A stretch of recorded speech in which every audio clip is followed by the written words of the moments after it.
tudo bem? Hoje a gente está aqui para conversar um pouquinho sobre um tema que é muito importante e que atinge o dia a dia de todo mundo que está assistindo esse vídeo, eu tenho certeza. Todo mundo ou já passou por isso, ou já teve algum familiar ou algum amigo que já passou por isso. E o tema é golpes. E eu tô aqui hoje com a Andressa Mendes, especialista em direito civil, e eu, especialista em direito penal, para a gente bater um papo, então, sobre esse assunto que é tão importante e como que as nossas duas áreas podem auxiliar, principalmente as vítimas que passam, né, por essas situações de golpes, a se prevenir, a o que fazer depois que caiu num golpe, né? Então a gente vai conversar um pouquinho sobre isso hoje. Obrigada pela tua participação, Andressa, que bom que a gente está aqui junto falando sobre isso. E eu vou começar te perguntando então, tá bom? Andressa, como é que na área de vocês estão lidando com esses casos que vêm de golpes? O que é possível fazer em relação à questão do patrimônio, né? Desse valor que foi, em tese, perdido pelas vítimas e repassado para esses golpistas? Infelizmente, esse assunto ele é muito mais recorrente do que aquilo que a gente gostaria de esperar, né? Todo mundo, que nem tu comentou, todo mundo conhece alguém ou já passou por essa situação. E as pessoas, quando chegam para nós, elas ficam muito perdidas de o que fazer, como proceder nessa situação, porque no momento tu te vê sem saída, né? Tu acha que tu nunca mais vai recuperar o Sim, que perdeu. perdi, já era, e tem que fazer. Exatamente. E é o dinheiro suado das pessoas, né, ninguém gosta, é uma situação de muita vulnerabilidade, e a gente percebe que muitas pessoas que caem no golpe, normalmente são pessoas até mais velhas.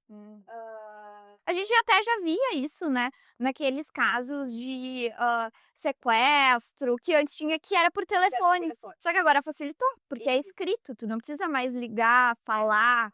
Exatamente.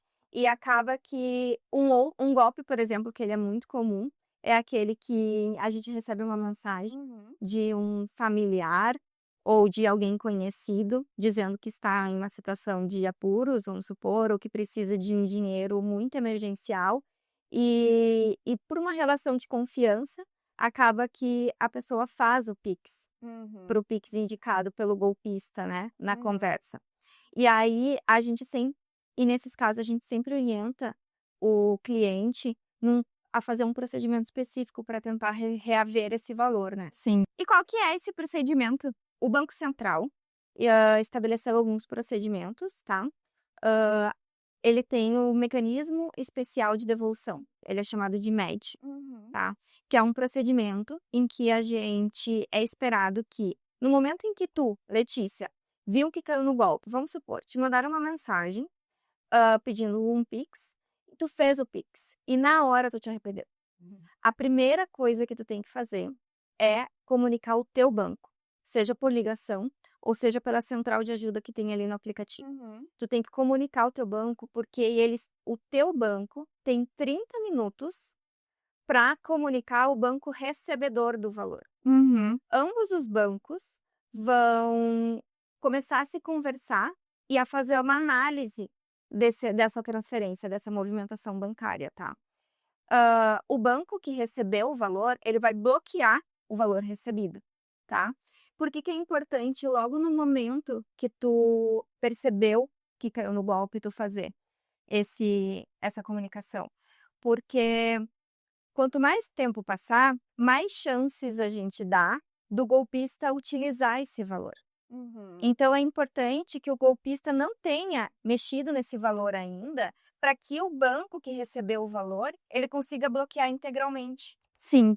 E por isso que é importante fazer rápido então, né? Exatamente. E aí, concomitante a isso, a gente pede também para sempre que isso acontecer, o cliente faça o boletim de ocorrência. Uhum. E aí eu acho que talvez pode Sim. ajudar E aí, mas eu acho que aqui a primeira coisa é fazer isso, né? Isso. É o mecanismo especial de devolução. Aí feito isso, bom, agora vamos respirar, vamos ver o que precisa ser feito. Aí, bom, aí o cliente vai então e registra o boletim de ocorrência. E aí aqui a gente também atende no penal, né, esses clientes. Muitas vezes a gente, já fizemos várias reuniões juntas para orientar os clientes e tudo mais. A gente percebe que o cliente ele vem muito ansioso e etcétera, e a gente orienta então: "Bom, vamos fazer um registro de ocorrência", passa já muitas vezes para o cliente como é que ele tem que fazer o registro de ocorrência para que todas as informações sejam indicadas, né, para a polícia e também para depois eventualmente facilitar, se for necessário, uma ação cível ou algo nesse sentido. Então também tem uma forma de fazer, esse boletim de ocorrência. As pessoas têm que se preocupar em inserir, por exemplo, qual foi o número que contatou elas, qual foi a informação que elas têm ali a respeito do Pix, se é um CPF, se é um telefone, se é porque tudo isso vai contribuir, vai ajudar a própria polícia a investigar e ir atrás desse tipo de circunstância. E aí, muitas vezes, o que a gente mais vê, né, Andressa, assim, é as pessoas comentando: "Ah, mas não vou registrar o cliente porque não vai dar nada". Não, mas é que primeiro que é importante para a ação cível e para as demais medidas que precisam ser adotadas em relação ao banco. E segundo, que não é bem assim. Às vezes as pessoas elas não ficam sabendo, mas o inquérito ele vai seguir. Elas não vão ser notificadas diretamente sobre algum andamento, mas ele vai acontecer. Então a polícia vai investigar aquilo que foi denunciado e muitas vezes, quando é uma situação que já se repete ou é um número que é mais comum, de estar aplicando os golpes, ou um CPF que já foi mapeado e tudo mais, isso ajuda a polícia, né, reforça que a situação e a reiteração, né, dos golpes que são aplicados por aquela pessoa, e vai contribuir sim com os andamentos e tudo mais. Então não é: "Ah, não vou registrar porque não vai dar nada". Não, tem que ir atrás, é um direito, precisa ser feito e tem diversos desdobramentos, né. A gente até já conversou outras vezes sobre isso, mas tem a questão também, do controle feito pelo Banco Central, né, a respeito dos casos mais frequentes. Isso, exatamente. O boletim de ocorrência, a gente percebe que muitas pessoas não fazem justamente por isso. "Ai, não vai dar em nada, eu não vou conseguir o valor de volta pelo boletim de ocorrência, eu vou falar só diretamente com o banco". Mas não, por 2 questões. A primeira é que a partir do momento que tu faz um Pix para alguém e que tu constata que tu caiu num golpe, tu precisa demonstrar, até mesmo numa ação judicial, que aquele Pix, tu foi induzido a erro. Uhum. Tu não queria realmente fazer daquela forma. Tu não foi uma livre escolha da tua parte, o Uhum. sentido de tu foi enganado, né. Sim. Então, existe essa necessidade da gente comprovar e ela se dá também, por meio do boletim de ocorrência, Uhum. dessa tua intenção, né, de constatar que aquilo não estava certo, e também o fato de que existe um mecanismo que os próprios bancos são autorizados a fazer, que o Banco Central autoriza, que é o bloqueio cautelar. Uhum. Que é quando o banco ele já mapeou, por meio de denúncias, por meio de boletim de ocorrência, enfim, tá, que aquele perfil, aquela chave Pix, aquela pessoa que recebe os valores, ela tem diversas ocorrências de denúncias Uhum. de golpes, tá. Uhum. No momento que tu, Letícia, faz um Pix para aquela pessoa, aquele Pix é automaticamente Uhum. bloqueado, Uhum. porque o próprio banco já identificou que aquela conta é, muito provavelmente é oriunda de um golpe. Sim. Então ele não deixa tu, Letícia, transferir o teu valor. Uhum. Caso, vamos supor, você fizesse um Pix para mim Sim. e o banco estivesse me mapeando como um Aham. possível fraude, por exemplo. Mas na verdade não, o mapeamento foi equivocado, tá?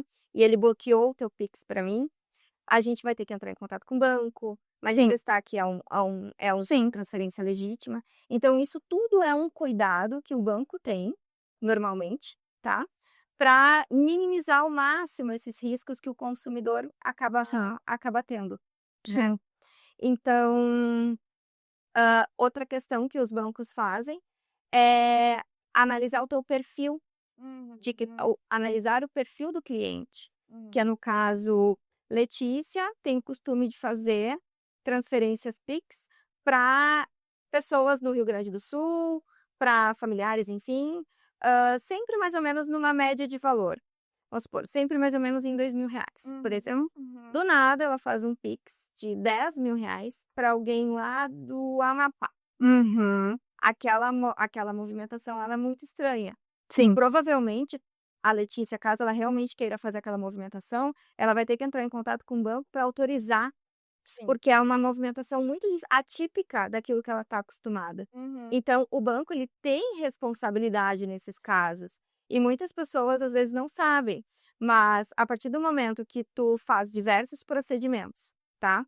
E tu não tem o valor de volta, sim, a gente pode ajuizar uma ação Uhum. tanto contra o golpista, mas a gente também pode ajuizar a ação contra o banco, Contra o banco. porque o banco ele é responsável solidário nessa situação. Ele precisa, enquanto instituição financeira, ter essas preocupações, fazer esses cuidados, analisar o teu perfil de consumo, analisar as movimentações que tu faz, analisar se aquilo ali aquela movimentação é muito atípica na tua conta ou não. E até quanto à abertura de contas, né, porque hoje em dia tem bancos que facilitam muito a questão da abertura de contas, e aí acaba que os golpistas eles usam laranjas para irem abrindo contas, e aí daqui a pouco eles fecham aquela conta e abrem outra.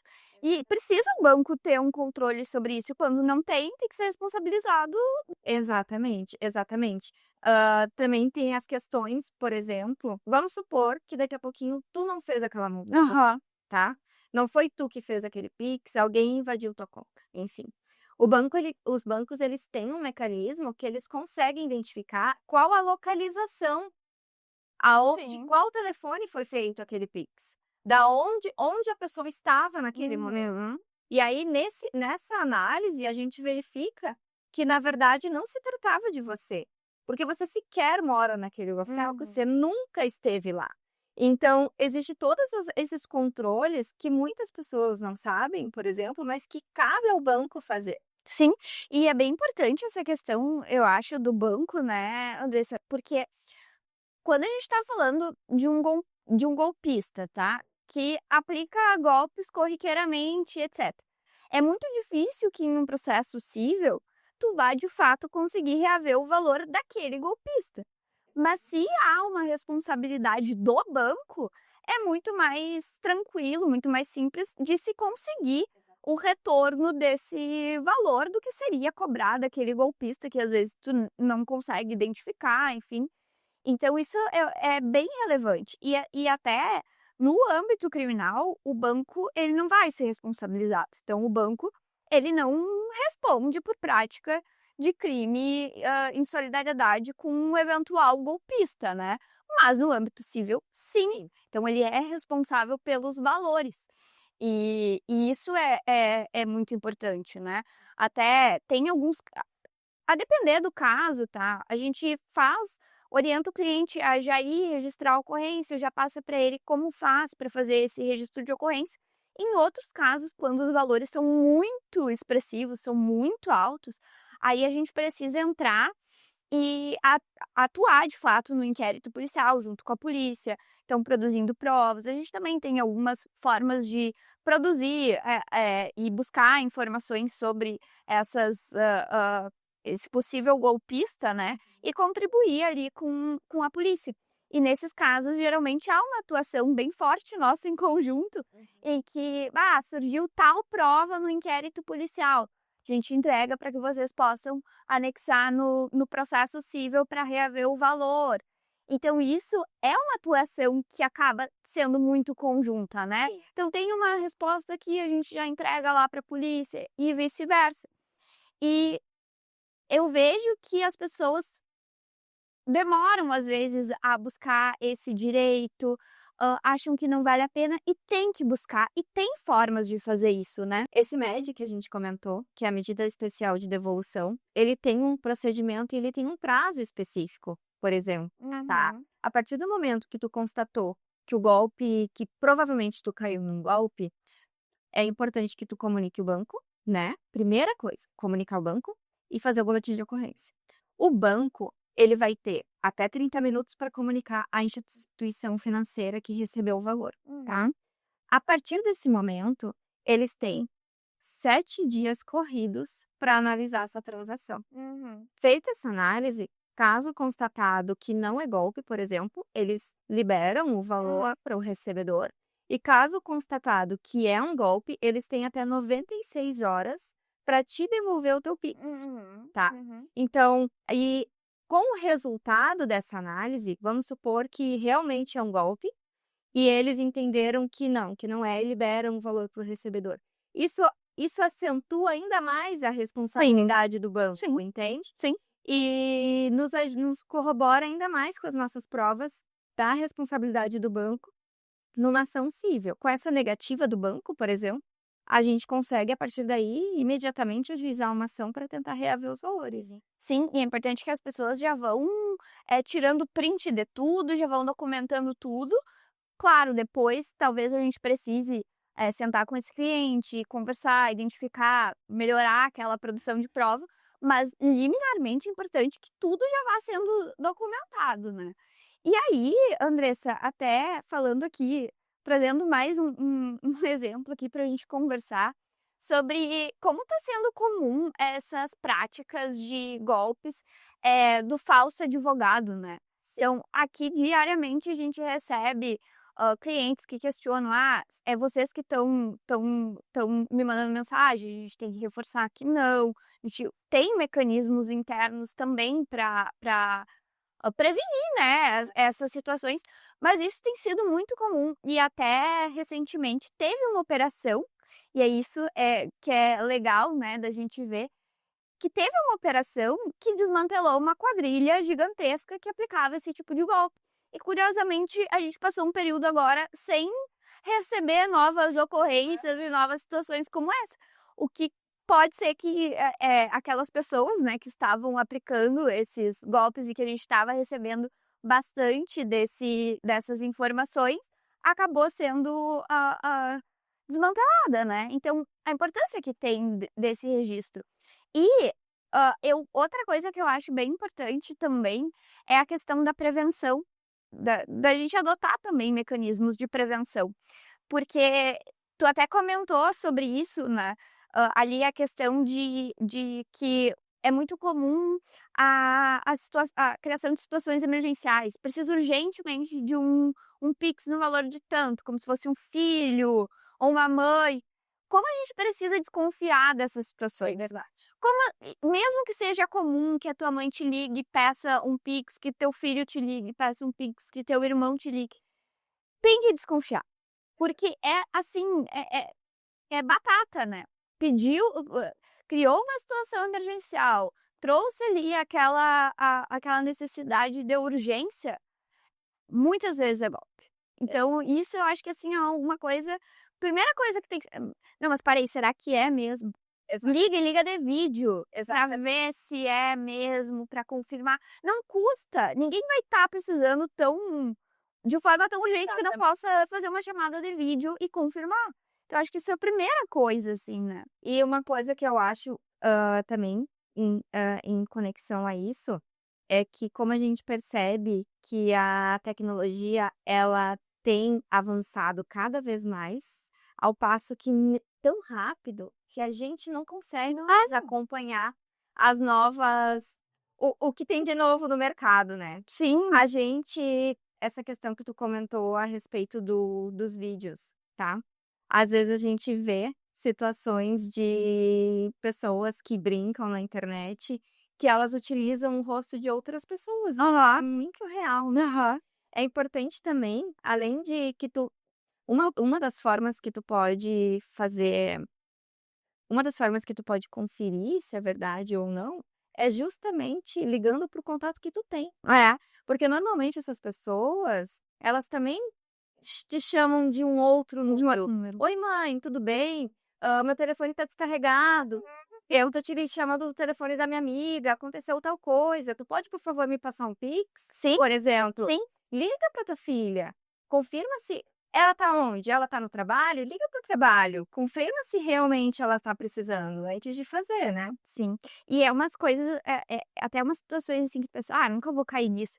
Só que às vezes é tão parecido e acaba coincidindo com uma série de coisas. Exato. Às vezes é alguém que já tá numa situação que tá precisando mesmo de apoio, e daí vai lá e pede vem um golpista, né, se passa por essa pessoa, pede um Pix, e aí como aquela pessoa já tá acostumada, já faz. Então, acaba que essa ideia de que: "Ah, nunca vou cair", não é bem assim. Então você tem que estar muito atento, tem que estar muito atento. E até porque, como tu comentaste, né, tá sempre inovando e tá sempre aparecendo outros tipos, outras modalidades, e a gente não tem como se prevenir de tudo.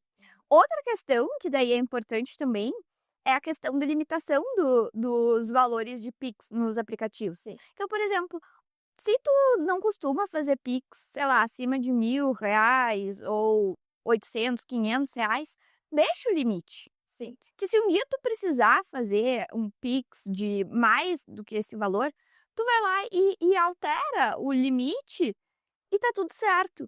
Porque faz mais sentido agir dessa forma, porque às vezes no calor do momento tu vai lá e faz um Pix maior, né. Exatamente. Então, isso. E à noite também, Limitações de horários. limitações de horários É pra fazer muito Pix. importante, exatamente. Tu consegue alterar no próprio aplicativo. Por exemplo, tem pessoas tu consegue dizer: "Ah, a partir das 6 horas, não deixar mais que eu faça Pix", por exemplo, acima de R$ 200, um exemplo. Tu consegue limitar. E tu consegue alterar esse horário também, Uhum. depois no próprio aplicativo, né. Sim, claro. Não sei se tu já percebeu, mas é muito comum, às vezes, a gente entrar no aplicativo de banco ou do financiamento, de algum financiamento, e aí tu vai tentar emitir os boletos, só que tu tá de noite. Nem os boletos tu consegue emitir, não consegue. Exatamente, é verdade. E assim, quando vai fazer o Pix, estar atento a todas as informações. E daí aqui não vai nem só para golpe, mas para tudo. Porque às vezes a gente digita ali, digita uma coisa, um dígito errado, alguma coisa nesse sentido. E aí as pessoas às vezes recebem o contato de uma pessoa chamada, sei lá, Cláudia. Aí vão fazer o Pix é no nome do Fernando. Exato. Começar a se questionar sobre isso. Mas como é que o nome da conta tá no nome do outro? De Fernando. Então, esse tipo de cuidado na hora, porque é muito fácil fazer o Pix, né. O mesmo serve para boleto bancário, É. porque às vezes, a gente tem que se atentar ao recebedor. Às vezes, vamos supor, tu comprou uma geladeira na Magalu, Uhum. tá? Mas a gente sabe que hoje em dia existem aqueles links acessórios Uhum. em que na verdade são golpes. Sim. E que tu acha que tu está comprando dentro da loja da Magalu, porque ela se parece, por exemplo, mas na verdade não, é um golpe. Então, quando tu emite o boleto para pagamento, confirma quem que está recebendo. Se é realmente a instituição onde tu está comprando. Ou se e aí quando tu vai fazer esse pagamento, o próprio banco ali, ele pede para tu checar os dados. Confirma quem que vai receber, qual é o valor que tu está recebendo. Porque às vezes no teu boleto pode ser que tenha R$ 1.000, mas no momento que tu vai pagar é 1.500. Sim. E aí tu não percebe, por exemplo. É, e como é muito fácil de fazer, né, tu só aponta ali e tá pronto. E isso também facilita na aplicação dos golpes. Eu brinco que às vezes parece que a gente tá jogando um grande banco imobiliário, né, que é só passar aquele de cartão de crédito, que é só passar o cartão, e daí já tudo já gira e já acontece. Então essas prevenções, assim, elas são muito importantes e tem que acompanhar o nosso dia a dia, né. Golpes de Pix, também insegurança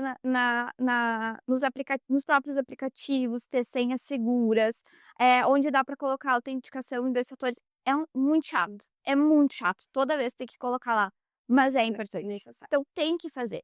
E tá sempre atento, né, e sempre se inteirando sobre essas, novidades e essas novas questões relacionadas aos golpes. Mas eu acho que é isso, Andressa, conversamos bastante aqui. É sempre bom a gente fazer essa troca de experiência. A gente faz reunião com os clientes, passa as orientações, e às vezes falta a gente sentar para conversar, para trocar, ver se tem alguma coisa que uma área já está aplicando, aí a gente já começa a fazer essa integração. Então é muito legal. E é legal também que a gente consegue passar para as pessoas, hã, se inteirarem e saberem mais, buscarem os seus direitos, saberem, né, que elas podem ir atrás dos seus direitos. Sim, então muito legal. Então tá, pessoal, se vocês gostaram do nosso papo de hoje a respeito dessa questão relacionada aos golpes, como se prevenir, quais são os mais comuns, e o que que dá para fazer caso, tu caias realmente num golpe, curte nosso vídeo, se inscreve no nosso canal no YouTube, nos procura também nas redes sociais, Instagram, TikTok, que lá tu vai ficar sabendo sobre várias novidades, várias coisas importantes e notícias jurídicas.